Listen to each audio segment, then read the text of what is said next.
एक गांव में सुरेश नाम का एक आलसी आदमी रहता था, जो कि कम मेहनत करके ज्यादा पैसे कमाना चाहता था। तुम्हारे लालच की वजह से हमारा सब कुछ बिक गया और हमें इस छोटे से घर में आकर रहना पड़ रहा है। जल्दी से कोई अच्छा सा काम ढूंढ लो, जिससे कम से कम हम अपना जीवन यापन तो ठीक से कर सकें। अरे तुम चिंता क्यों करती हो? है? इस बार मैं कोई ऐसा काम करूंगा जिससे हमारे पास जल्द से जल्द बहुत सारे पैसे आ जाए। अरे चिंता कैसे न करूं, तुम्हारे जल्द से जल्द पैसे कमाने के चक्कर में हमारा सब कुछ बिक गया। पर इस बार तुम ऐसा क्या सोच रहे हो जो तुम जल्द से जल्द बिना मेहनत से पैसे कमा लोगे? वो तो मैंने अभी तक सोचा ही नहीं। पर तुम देखना, एक दिन हमारे पास सब कुछ होगा। हाँ, पैसा, बंगला, गाड़ी, सब कुछ। और तुम महारानियों के जैसे हुक्म चलाना बस। हाँ, जैसे सब तुम्हारे नौकरी पर आने का इंतजार ही तो कर रहे हैं। अच्छा सुनो, मुझे किसी काम से शहर जाना है, तो मुझे थैला दे दो। और कुछ चाहिए हो तो बता देना।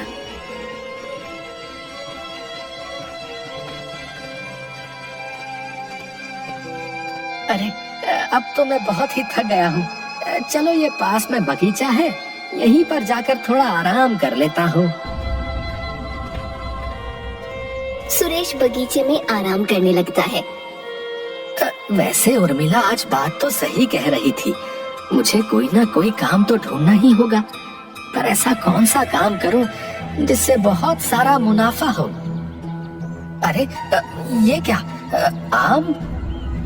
क्यों ना मैं फलों का व्यापार करूं। हाँ, मैं अपना एक फलों का बगीचा लगाऊंगा। हाँ, और फिर मुझे बहुत सारा मुनाफा होगा। मैं आज ही शहर से बीज लेकर आता हूँ। अरे नहीं, पर उसमें तो बहुत समय लगेगा। तब तक मैं क्या करूंगा? और अगर मैं मंडी से फल खरीद कर भी बेचूं, तब भी मुझे ज्यादा मुनाफा नहीं होगा और मेहनत भी बहुत लगेगी। हाँ, तब तो मुझे कुछ और ही सोचना होगा। और इतनी मेहनत, ना बाबा ना, मैं नहीं कर सकता। मुझे कुछ और ही सोचना होगा। पर अभी तो मैं इस बगीचे से फल लेकर जाता हूँ। उर्मिला और बच्चे खुश हो जाएंगे।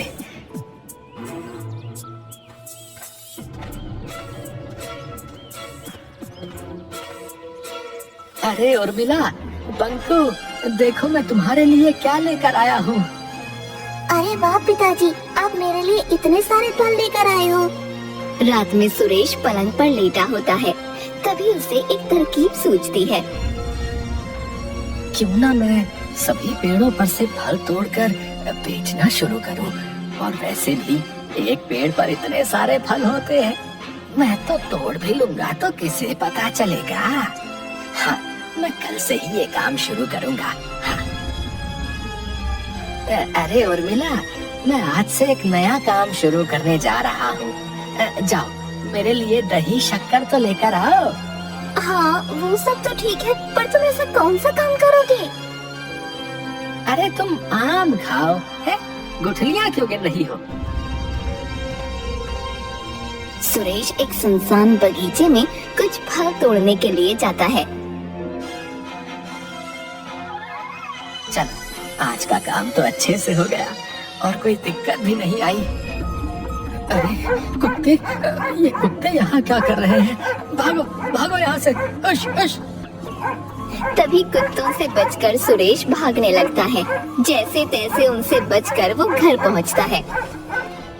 आज तो बाल बाल बच गया, नहीं तो ये कुत्ते मेरी जान ही ले लेते। अरे उर्मिला, दरवाजा खोलो भाई। अरे ये क्या हालत बना कर आए हो और किससे मार खा कर आए हो? बताओ, ऐसा क्या काम कर रहे हो जो लोगों की मार खानी पड़ रही है? अरे वो मेरे पीछे कुत्ते पड़ गए थे, उनसे बचकर आया हूँ। अब हटो यहाँ से, तुम्हें तो मेरी कुछ पड़ी ही नहीं है। अरे अब मैं ऐसा क्या करूँ जिससे कि मैं अमीर बन जाऊँ? अगर मंडी से फल लेकर आया तो बहुत ही महंगे पड़ेंगे। तो अब मैं ऐसा क्या करूँ जिससे सांप भी मर जाए और लाठी भी न टूटे? पिताजी, आप इतने मीठे फल कहाँ से लेकर आए? अगर मैं फलों का व्यापारी होता तो आपको इन फलों के दुगने तिगुने दाम दे देता। हाँ, इतने स्वादिष्ट फल तो मैंने आज तक नहीं खाए। और वहाँ से चला जाता है। हाँ, साहबजादे को बात बनाने को बोल दो बस। इतना आसान होता है क्या व्यापार करना, जो दुगने तिगुने दाम दे देता। क्या दुगने और तिगुने दाम दे देता? हाँ, अब मुझे समझ में आ गया है कि मुझे क्या करना है। अब से मैं ऐसे ही पेड़ों पर से फल तोड़ तोड़ कर बाजार में बेच आऊंगा। वैसे भी एक पेड़ पर इतने सारे फल होते हैं, तो अगर मैंने कुछ फल तोड़ भी लिए तो किसे पता चलेगा। वाह सुरेश वाह, क्या दिमाग लगाया है तूने।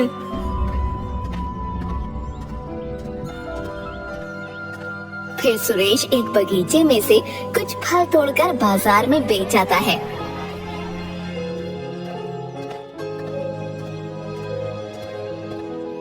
उर्मिला, अरे ओ उर्मिला। अरे क्या हुआ? कोई कुबेर का खजाना हाथ लग गया है क्या, जो इतने चहक रहे हो? खजाना ही हाथ लगा है समझ ले। तो बोल रही थी ना कि घर का खर्चा बहुत मुश्किल से चलता है। ये ले पैसे, और तुझे जो चाहिए ले लेना है। इतने सारे पैसे कहाँ से लेकर आए आप? कहीं चोरी तो नहीं की ना आपने, या किसी की जेब काटी, या खून? बोलो, कहाँ डाका मार कर आए हो? अजीब बीवी है मेरी। एक तो पति बाहर से थका हारा घर में आया है, और ऊपर से तुझे थानेदार की तरह सवाल करने से ही फुर्सत नहीं मिलती। चल जा और मेरे लिए खाना लगा दे। अगले दिन सुरेश मार्केट में चुराए हुए फल बेचने जाता है। अरे भाई सुनो जरा, ये सारी फलों की पेटियां बेचनी है, जरा सही से भाव लगा दो। अरे वाह भाई साहब, आप तो इतने तरह तरह के फल आए हैं और दिखने में भी लाजवाब हैं। इनके तो आपको अच्छे खासे दाम मिल जाएंगे। लगता है कहीं के बहुत बड़े व्यापारी हो। ज्यादा बकैती मत करो हमारे सामने, समझे? और चुपचाप अपना काम करो। फिर दुकानदार सुरेश की सारी फलों की पेटियां ले लेता है और उसे फलों के बदले अच्छे खासे पैसे दे देता है। इतने सारे पैसे देखकर सुरेश का लालच और भी बढ़ जाता है। अरे वाह सुरेश, तू तो माला माल हो गया रे। अब तो मैं ऐसे ही रोज फल तोड़कर यहाँ पर बेचने आऊंगा। अरे वाह, आज तो मेरी चांदी ही चांदी है। मुझे ज्यादा मेहनत भी नहीं करनी पड़ी और इतने सारे पैसे भी मिल गए। कुछ हफ्तों तक सुरेश ऐसे ही फलों की चोरी करके मंडी में बेच आता। उसे इन सब से बहुत ज्यादा फायदा होने लगा, तो उसका लालच और भी बढ़ने लगा। ऐसा कौन सा काम करने लगे हो आप आजकल, जो रातों रात इतने पैसे कमा लाते हो? कहीं कोई गलत काम तो शुरू नहीं कर दिया ना आपने? अरे मैंने तुझे कहा था ना कि मैं कोई ऐसा काम करूंगा जिससे हम बहुत जल्दी अमीर हो जाएंगे। अब सुरेश की हालत में बहुत सुधार आ जाता है। वो एक बड़ा मकान ले लेता है। अरे सुरेश भाई, क्या बात है? कोई लॉटरी वाटरी लगी है क्या, जो इतनी जल्दी इतना बड़ा मकान ले लिए? हाँ भाई, बस यही समझ लो कि लॉटरी ही लगी है मेरी है। गांव के कुछ लोग खड़े होकर उसके बारे में बातें कर रहे थे। अरे भाई, तुम्हें ऐसा नहीं लगता कि मेरे बगीचे से फल बहुत कम हो रहे हैं? क्या तुम्हें भी ऐसा ही लगता है? हाँ, बात तो सही कह रहे हो भैया, लग तो मुझे भी ऐसा ही रहा है। कहीं ऐसा तो नहीं कि हमारे फल कोई चोरी कर रहा है? क्या भाई, तुम भी बिना सर पैर की बातें करते हो है? तुमने फलों को गिनकर रखा था क्या, जो कह रहे हो कि चोरी हो गए? और वैसे भी अभी तो तुम्हारे बगीचे में बहुत सारे फल नहीं पके हैं। कोई इन कच्चे फलों को चोरी क्यों करेगा भला? तुम ही बताओ, ये तो खाने में भी बेस्वाद ही लगेंगे। अरे भाई, तुम्हें पता है आज सुरेश ने एक नई कार खरीद ली भैया। क्या कार खरीद ली? अरे सुबह से कोई मिला नहीं क्या जो हमें बुद्धू बना रहे हो? हाँ, यहाँ हम दिन रात मेहनत करते हैं, पर फिर भी हमें घर का खर्चा चलाने में इतनी दिक्कत आती है। और वो तो निकम्मा है, वो भला कार कैसे खरीद सकता है बताओ? अरे नहीं, मैं सच कह रहा हूँ भैया, मैं अपनी आंखों से देखकर आ रहा हूँ। वैसे सुरेश आजकल ऐसा कौन सा काम करने लगा है भाई, जो उसने इतनी जल्दी कार और मकान खरीद लिया? वैसे आजकल वो रोज सुबह सुबह शहर जाता है और देर रात को लौटता है। अगली सुबह सुरेश फिर चुराए हुए फलों को मंडी में जाकर बेच आता है। अरे भाई जरा सुनो, मेरे पास बहुत सारे कच्चे फल भी हैं, क्या तुम उन्हें भी खरीद लोगे? नहीं भाई, कच्चे फल तो हम नहीं लेते क्योंकि वो ज्यादा बिकते नहीं हैं और ज्यादा स्वादिष्ट भी नहीं लगते। पर हाँ, मैं तुम्हें उन्हें पकाने की एक तरकीब बता सकता हूँ। अरे भाई बताओ बताओ। फिर मंडी का आदमी सुरेश को फल जल्दी पकने वाली दवाई दे देता है। ये लो, इस दवाई से तुम्हारे फल बहुत ही जल्दी पक जाएंगे, समझे? रात को सुरेश फिर से किसी के बगीचे में चोरी करने जाता है। पेड़ पर चढ़कर फल चुराते समय वो गिर जाता है। अरे बाप रे, बहुत जोरों की लगी है, खड़ा भी नहीं हुआ जा रहा। बगीचे का मालिक वहाँ पर पहुँच जाता है। अरे कौन है वहाँ पर? फिर जैसे तैसे खड़े होकर सुरेश दौड़ने लगता है। कुछ दूर जाकर, हे राम, अय्यो, आज तो बाल बाल बच गया। अरे क्या हुआ? आप ऐसे क्यों लंगड़ा रहे हो? और कहाँ थे आप इतनी देर से? अरे कुछ नहीं, वो मैं बस चलते चलते फिसल गया। उर्मिला सुरेश को लंगड़ाते हुए देखकर हंसने लगती है। अरे आप क्या हंस रही हो? मेरी मदद करो चलने में। अगले दिन कुछ लोग चौराहे पर खड़े होकर बातें कर रहे होते हैं। तभी सुरेश लंगड़ाते हुए पास से गुजर रहा था। अरे सुरेश, क्या हुआ भैया? ऐसे लंगड़ाते हुए क्यों चल रहा है? अरे कुछ नहीं भाई, वो कल चलते चलते पैर फिसल गया था तो लग गई। रतन को सुरेश पर शक होता है। ये सुरेश तो कल रात वाले चोर जैसे ही चल रहा है। कहीं ऐसा तो नहीं कि सुरेश ही मेरे फलों की चोरी कर रहा था? पर अगर मैं ऐसे ही कहूँगा तो कोई भी मेरी बात पर विश्वास नहीं करेगा और सुरेश भी कोई ना कोई बहाना बना देगा। मुझे इसे रंगे हाथों पकड़ना होगा। मुझे कुछ ना कुछ तो सोचना ही होगा। रात को सुरेश फिर से रतन के बगीचे में चोरी करने के लिए पहुंच जाता है। आज तो मैं इसके बगीचे से बहुत सारे फल तोड़ दूंगा ताकि मुझे बार बार ऐसे मेहनत करने की जरूरत ही ना पड़े। और वैसे भी आज तो मैं फलों को पकाने वाली दवाई भी तो लेकर आ गया हूँ, बस उसे इन कच्चे फलों में डाल दूंगा।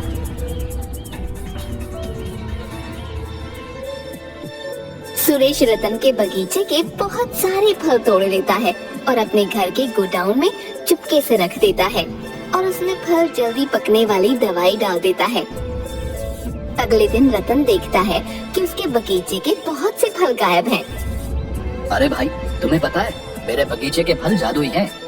क्या बात कर रहे हो रतन भाई, सच में? हाँ सच में। देख, मैं रोज अपने फल धूप में रख देता हूँ तो ये सोने के हो जाते हैं। ये बात सुरेश तक भी पहुँच जाती है। अरे मैं ऐसे ही मंडी में जाकर इन फलों को बेच देता था।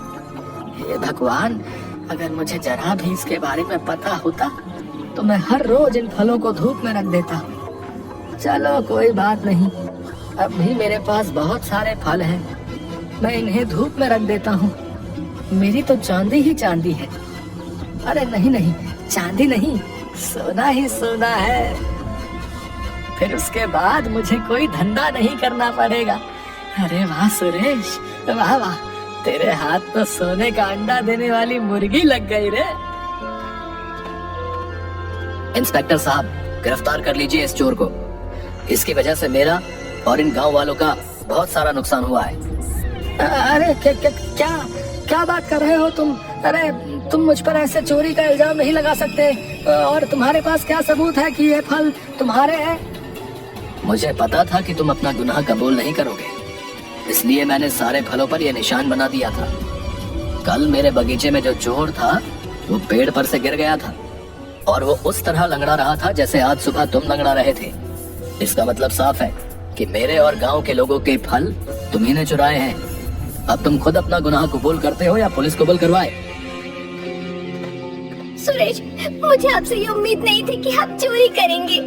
मैं बार बार आपसे पूछती रही कि ऐसा कौन सा काम कर रहे हो जो इतनी जल्दी पैसा कमा लेते हो, पर आप हर बार मेरी बातें टाल देते थे। आपके लालच की वजह से आज ये दिन भी देखना पड़ रहा है। क्या सीखेगा बंकू आपको देखकर? चोरी करना। मुझे माफ कर दो उर्मिला, मैं भी क्या करता। मुझे पैसे कमाने का इससे आसान तरीका और कोई नहीं मिला। अगर मेहनत करके आप मुझे 2 वक्त की रोटी भी खिला देते तो मैं खुश रहती, पर ऐसे चोरी का मुझे 1 रुपया भी कमाना नहीं। मैं ये आपका बंगला, गाड़ी सब छोड़कर मेरे इस पुराने घर में फिर से जा रही हूँ। सुरेश, तुम्हारे लालच की वजह से मेरा और इन सारे गांव वालों का बहुत ही ज्यादा नुकसान हुआ है। अब उसका भुगतान कौन भरेगा? मुझे माफ कर दो भाई, अपने लालच की वजह से मुझे कुछ समझ में नहीं आ रहा था, पर अब मुझे अपनी गलती का एहसास हो गया है। मुझे एक और मौका दे दो, मैं कभी भी गलत काम करके पैसा नहीं कमाऊंगा। सुरेश अपनी गलती पर बहुत ज्यादा शर्मिंदा हो जाता है। तुम्हें देखकर तो दया छोड़ो, 2 थप्पड़ और मारने का मन करता है, लेकिन तुम्हारी बीवी और बच्चों पर दया कर रहे हैं। अगर आइंदा कोई ऐसी हरकत की तो माफी का कोई मौका नहीं मिलेगा, याद रखना। हाँ भैया, मैं वादा करता हूँ कि मैं मेहनत करके ही कमाऊंगा और अब से जल्दी पैसे कमाने के बारे में नहीं सोचूंगा भैया।